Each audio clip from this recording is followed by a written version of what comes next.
Derdi düşünce bazen yıllar arası, nasıl bırakılsın sevdanın en karası.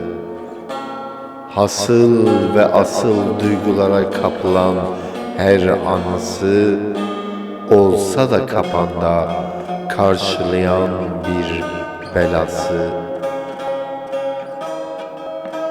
Yassı da olsa anların bazı dilim arası, sünni olmamış ise sözlerin en tatlısı. Ardı sıra her anı yıllar içinde kalan tanısı. Sevda zaten yılların her an yan ve kanısı. Tatlısı paylaşılan her an edanın yanı sırası.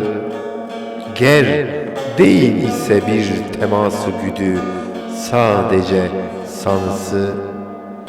Zaten memnu idame her bir hatırı anısı. Ballısı hele karakterli, icra-i sadakatlısı.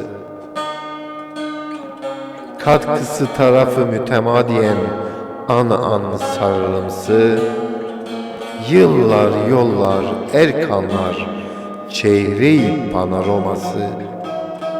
Söz ve laf arkalı çıkan sevdanın ağlası. Karalı bakışlar olmadan aşkın zaten tasası. Kara kara fikir neden sarsın, var ise yarası.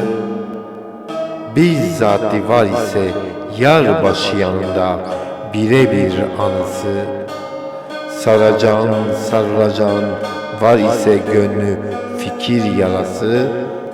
Ağlası zaten an ve an yanında, yanınla olan olası.